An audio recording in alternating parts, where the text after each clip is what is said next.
यही धड़ा पोशाक मृत्यु को प्रमाण करुछि।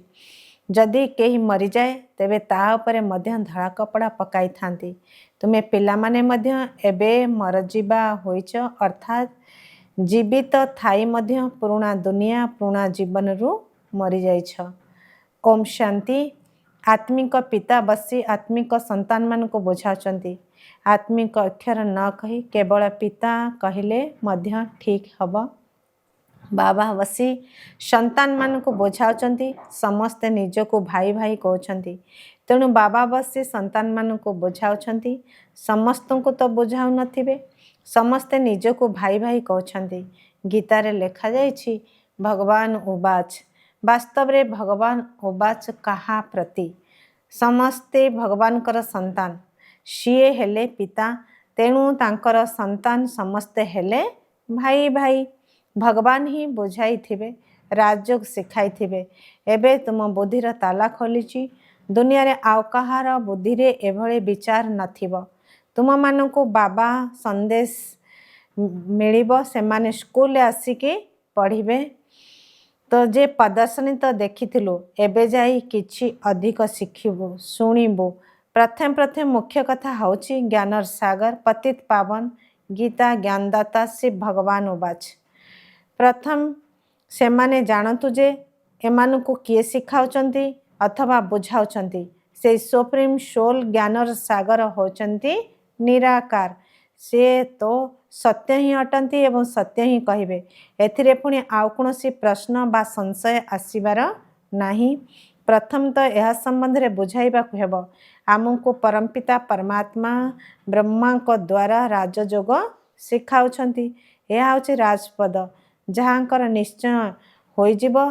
से जे सर्व आत्मांकर पिता पारलौकिक पिता बसी बुझाउछंती से ही सबुठारु बड़ अथॉरिटी।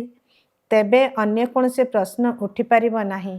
से हेले पतित पावन, तेणु सीए एठाकु निज समय ही आसिबे। तुमी देखुछ मध्य यह सेही महाभारत लड़ई अटे। विनाश परे पुणी निर्विकारी दुनिया हेबो। यह विकारी दुनिया। ए मनुष्य माने जानि नाहांती जे भारत निर्विकारी थिला। कहार बुद्धि रे कोनोसी कथा आसु नाही। तो गडरेज रो ताला लागी जाइछि। तार चाबी एकमात्र बाबांक पाखरे ही अछि। सेथिपाई तांकु ज्ञानदाता दिव्य चक्षु विधाता बोली कहा जाउछि। ज्ञानर तृतीय नेत्र दौछंती। ए कथा काहाकु हेले जणा नाही जे तुमको किए पढ़ाउछंती। ब्रह्मा पढ़ाउछंती। भाभी नेउथबारु परिहास करुछंती। किछि ना किछि परिहास करि दौछंती।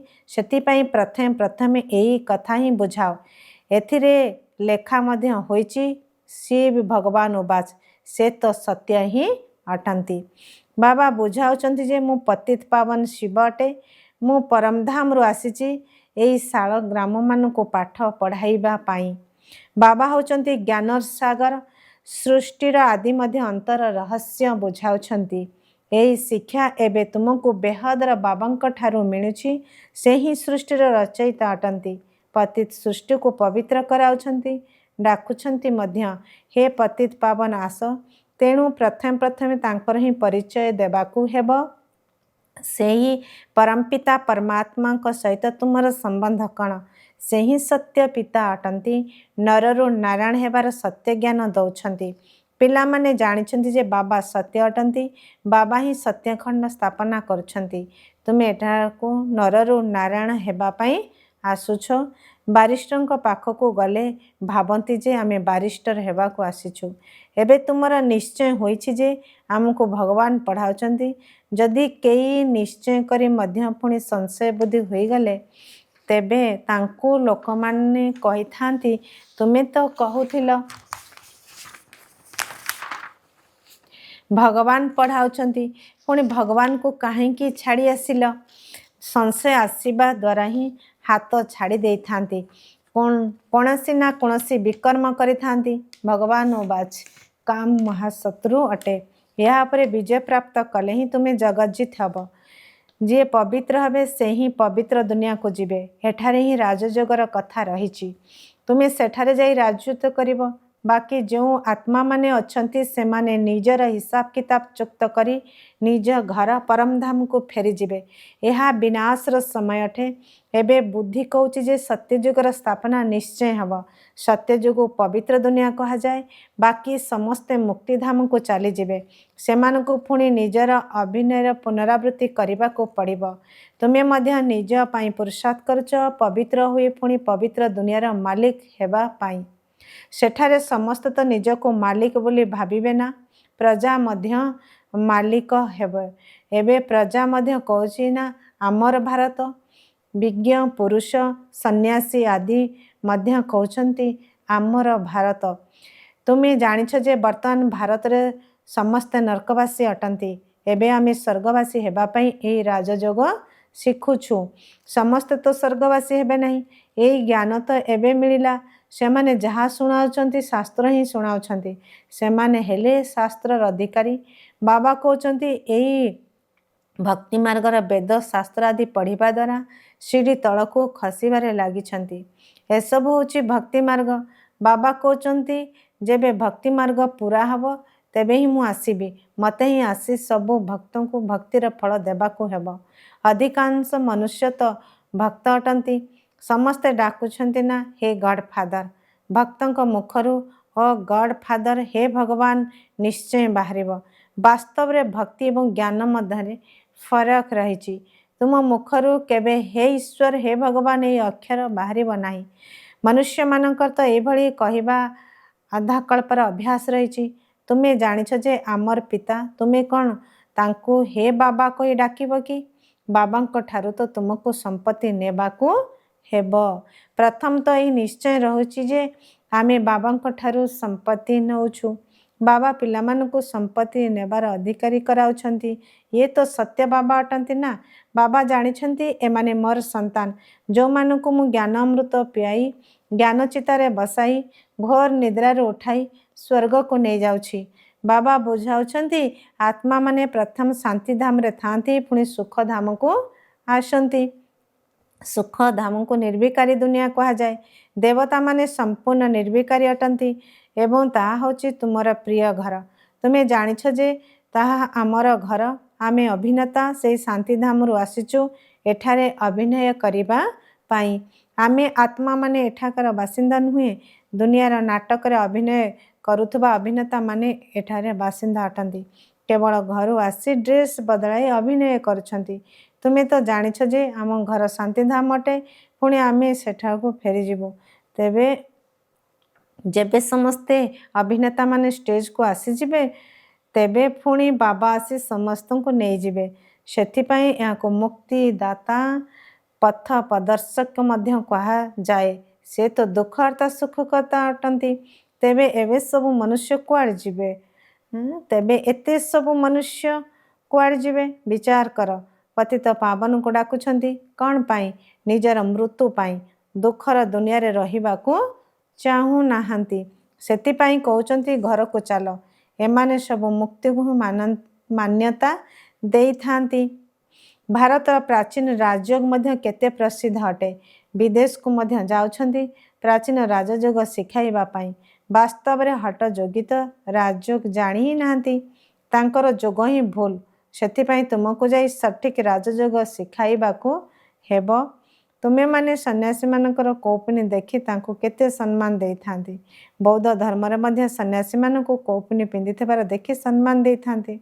बहुत समय परे सन्यासी होई थांती। बौद्ध धर्म रे मध्य आरंभ रे के सन्यासी हो नथिले।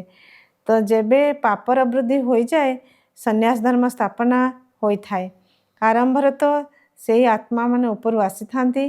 तांको धर्मर समस्त अनुगामी सृष्टि को आसी थांती। आरंभरू सन्यास शिखाई कौन करिवे परे ही सन्यास कराई थांती। एहा मध्य एई ठारू ही कॉपी करुछंती। ख्रिस्टियन धर्म रे मध्य बहुत अछंती जो माने कि सन्यासी मानकर सम्मान रखी थांती। हटजोगी माने कौपनी पिंधि थांती।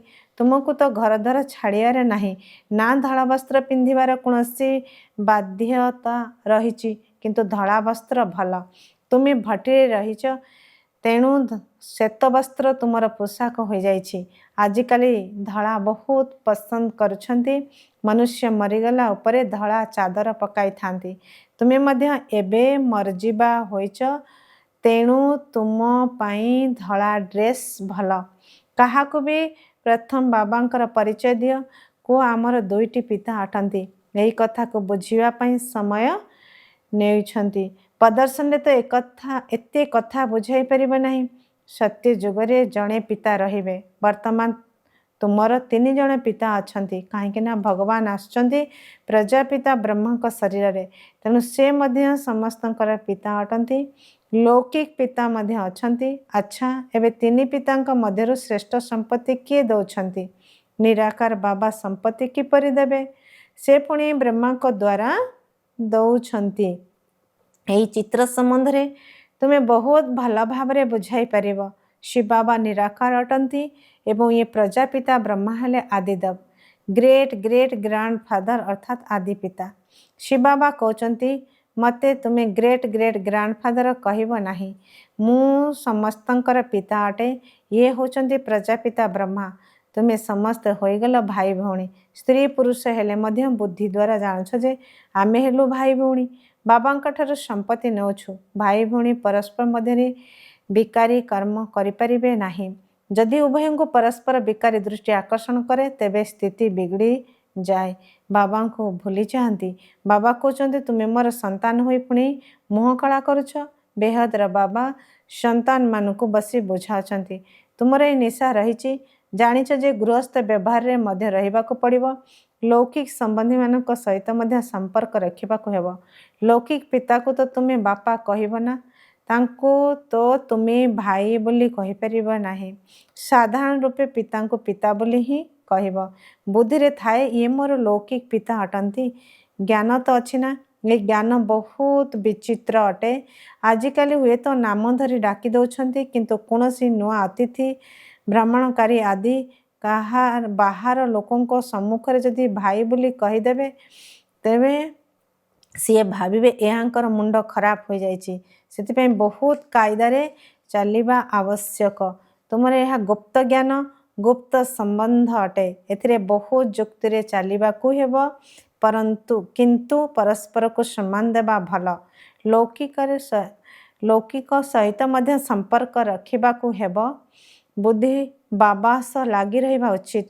ମୁଁ ବାବାଙ୍କ ଠାରୁ ସମ୍ପତ୍ତି ନେଉଛି, ବାକି ଚାଚାକୁ ଚାଚା, ବାପାକୁ ବାପା ବୋଲି କହିବାକୁ ପଡ଼ିବ। ଯେଉଁମାନେ ବିକେ ହୋଇ ନାହାନ୍ତି ସେମାନେ ଭାଇ ଭଉଣୀ ଅର୍ଥ ବୁଝିବେ ନାହିଁ। ଯେଉଁମାନେ ବ୍ରହ୍ମା କୁମାର କୁମାରୀ ହୋଇଛନ୍ତି ସେମାନେ ହିଁ ଏହି କଥାକୁ ବୁଝିବେ। ବାହାର ଲୋକେ ତ ପ୍ରଥମେ ଶୁଣି ଆଶ୍ଚର୍ଯ୍ୟ ହେବେ। ଏସବୁ କଥା ବୁଝିବା ନିମନ୍ତେ ବହୁତ ବିଶାଳ ବୁଦ୍ଧି ଦରକାର। ବାବା ତୁମମାନଙ୍କୁ ବିଶାଳ ବୁଦ୍ଧି କରାଉଛନ୍ତି। ତୁମେ ପୂର୍ବରୁ ସୀମିତ ବୁଦ୍ଧି ସମ୍ପନ୍ନ ଥିଲ, ଏବେ ବୁଦ୍ଧି ବିଶାଳ ହୋଇଯାଇଛି। ଆମର ସେ ହେଲେ ବେହଦର ପିତା। ଏମାନେ ସମସ୍ତେ ଆମର ଭାଇ ଭଉଣୀ ଅଟନ୍ତି। ବାକି ସମ୍ବନ୍ଧରେ ତ ବୋହୂକୁ ବୋହୂ, ଶାଶୁକୁ ଶାଶୁ ହିଁ କୁହାଯିବ। ଆଉ କ'ଣ ଭଉଣୀ ବୋଲି କହିବେ? ଉଭୟ ତ ବାବାଙ୍କ ସନ୍ତାନ, ବାବାଙ୍କ ଘରକୁ ଆସିଛନ୍ତି। ଘରେ ରହି ମଧ୍ୟ ବହୁତ ଯୁକ୍ତିରେ ଚାଲିବାକୁ ହେବ। ଲୋକାଚାରକୁ ମଧ୍ୟ ଦେଖିବାକୁ ପଡ଼ିବ। ନଚେତ୍ ଲୋକେ କହିବେ ଏମାନେ ସ୍ୱାମୀକୁ ଭାଇ, ଶାଶୁକୁ ଭଉଣୀ କହୁଛନ୍ତି। ଇଏ କ'ଣ ଶିଖୁଛନ୍ତି? ଏ ଜ୍ଞାନ କଥା ତ କେବଳ ତୁମେ ହିଁ ଜାଣିଛ, ଆଉ କେହି ଜାଣିପାରିବେ ନାହିଁ। କହୁଛନ୍ତି ନା ତୁମର ଗତି ମତ ତୁମେ ହିଁ ଜାଣ। ଏବେ ତୁମେ ତାଙ୍କର ସନ୍ତାନ ହୋଇଛ, ତେଣୁ ତୁମର ଗତି ମତ ତୁମେ ହିଁ ଜାଣୁଛ। ନିଜକୁ ସମ୍ଭାଳି ଚାଲିବାକୁ ହେବ, ଯେମିତି କେହି ଦ୍ୱନ୍ଦ୍ୱରେ ନ ପଡ଼ନ୍ତୁ। ତେଣୁ ପ୍ରଦର୍ଶନରେ ମଧ୍ୟ ତୁମକୁ ପ୍ରଥମେ ବୁଝାଇବାକୁ ହେବ ଯେ ଆମକୁ ଭଗବାନ ପଢ଼ାଉଛନ୍ତି। ଏବେ କୁହ ସେ କିଏ? ନିରାକାର ଶିବ ନା ଶ୍ରୀକୃଷ୍ଣ? ଶିବ ଜୟନ୍ତୀ ଉପରେ ପୁଣି ଆସ। ଶ୍ରୀକୃଷ୍ଣ ଜୟନ୍ତୀ କାହିଁକି? ନା ବାବା ରାଜଯୋଗ ଶିଖାଉଛନ୍ତି। ପିଲାମାନଙ୍କ ବୁଦ୍ଧିରେ ଏକଥା ଆସୁଛି ନା, ଯେ ପର୍ଯ୍ୟନ୍ତ ଶିବ ପରମାତ୍ମା ଆସିନାହାନ୍ତି ସେ ପର୍ଯ୍ୟନ୍ତ ଶିବ ଜୟନ୍ତୀ ଯଥାର୍ଥ ଭାବରେ ପାଳନ କରିପାରିବେ ନାହିଁ। ଶିବ ଆସି କୃଷ୍ଣପୁରୀ ସ୍ଥାପନା ନ କରିବା ପର୍ଯ୍ୟନ୍ତ ଶ୍ରୀକୃଷ୍ଣ ଜୟନ୍ତୀ ମଧ୍ୟ କିପରି ପାଳନ କରାଯିବ? ଶ୍ରୀକୃଷ୍ଣଙ୍କ ଜୟନ୍ତୀ ତ ପାଳନ କରୁଛନ୍ତି, କିନ୍ତୁ କିଛି ବୁଝୁ ନାହାନ୍ତି। ଶ୍ରୀକୃଷ୍ଣ ତ ରାଜକୁମାର ଥିଲେ, ତେବେ ନିଶ୍ଚୟ ସତ୍ୟଯୁଗରେ ରାଜକୁମାର ଥିବେ ନା?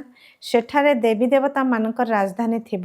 କେବଳ ଏକା ଶ୍ରୀକୃଷ୍ଣଙ୍କୁ ତ ବାସାଇ ମିଳି ନଥିବ, ନିଶ୍ଚୟ କୃଷ୍ଣପୁରୀ ଥିବ ନା କହୁଛନ୍ତି ମଧ୍ୟ, ନିଶ୍ଚୟ କୃଷ୍ଣପୁରୀ ଥିବ ନା କହୁଛନ୍ତି ମଧ୍ୟ କୃଷ୍ଣପୁରୀ ଏବଂ ଏହା କଂସପୁରୀ।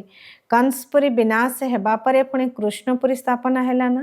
ଏସବୁ ଭାରତରେ ହିଁ ହେଉଛି। ନୂଆ ଦୁନିଆରେ କ'ଣ ଏଇ କଂସ ଆଦି ରହିବେ କି? କଳିଯୁଗକୁ କଂସପୁରୀ କୁହାଯାଏ। ଏଠାରେ ଦେଖ କେତେ ମନୁଷ୍ୟ ରହିଛନ୍ତି। ସତ୍ୟଯୁଗରେ ଅଳ୍ପ ସଂଖ୍ୟାରେ ରହିବେ। ଦେବତାମାନେ କେବେ ଲଢ଼ାଇ କରିନଥାନ୍ତି। କୃଷ୍ଣପୁରୀ କୁହ ଅଥବା ବିଷ୍ଣୁପୁରୀ କୁହ, ତାହା ହେଲା ଦୈବୀ ସମ୍ପ୍ରଦାୟ। ଏଠାରେ ହେଉଛି ଆସୁରୀ ସମ୍ପ୍ରଦାୟ। ନା ଦେବତା ଅସୁରଙ୍କର ନା କୌରବ ପାଣ୍ଡବମାନଙ୍କର ଲଢ଼ାଇ ହୋଇଥିଲା। ତୁମେ ରାବଣ ଉପରେ ବିଜୟ ପ୍ରାପ୍ତ କରୁଛ। ବାବା କହୁଛନ୍ତି ଏଇ 5 ବିକାର ଉପରେ ବିଜୟ ପ୍ରାପ୍ତ କଲେ ତୁମେ ଜଗଜ୍ଜିତ ହୋଇଯିବ। ଏଥିରେ ଲଢ଼ିବାର କୌଣସି କଥା ନାହିଁ। ଲଢ଼ିବାର ନାମ ହେଲା ହିଂସା ହୋଇଯିବା। ରାବଣ ଉପରେ ବିଜୟ ପ୍ରାପ୍ତ କରିବାକୁ ହେବ, କିନ୍ତୁ ଅହିଂସାର ସହିତ। କେବଳ ବାବାଙ୍କୁ ମନେ ପକାଇଲେ ଆମର ବିକର୍ମ ବିନାଶ ହେବ। ଲଢ଼େଇ ଆଦି କୌଣସି କଥା ନାହିଁ। ବାବା କହୁଛନ୍ତି ତୁମେ ତମ ପ୍ରଧାନ ହୋଇଯାଇଛ, ଏବେ ତୁମକୁ ପୁଣି ଶତପ୍ରଧାନ ହେବାକୁ ପଡ଼ିବ। ଭାରତର ପ୍ରାଚୀନ ରାଜଯୋଗ ପ୍ରସିଦ୍ଧ ଅଟେ। ବାବା କହୁଛନ୍ତି ମୋ ସହିତ ବୁଦ୍ଧିର ଯୋଗ ଲଗାଇଲେ ତୁମର ପାପ ଭସ୍ମ ହେବ। ବାବା ପତିତ ପାବନ ଅଟନ୍ତି, ତେଣୁ ତାଙ୍କ ସହିତ ବୁଦ୍ଧିର ଯୋଗ ଲଗାଇବାକୁ ହେବ, ତେବେ ତୁମେ ପତିତରୁ ପାବନ ହୋଇଯିବ। ଏବେ ପ୍ରକୃତରେ ତୁମେ ବାବାଙ୍କ ସହିତ ଯୋଗ ଲଗାଉଛ।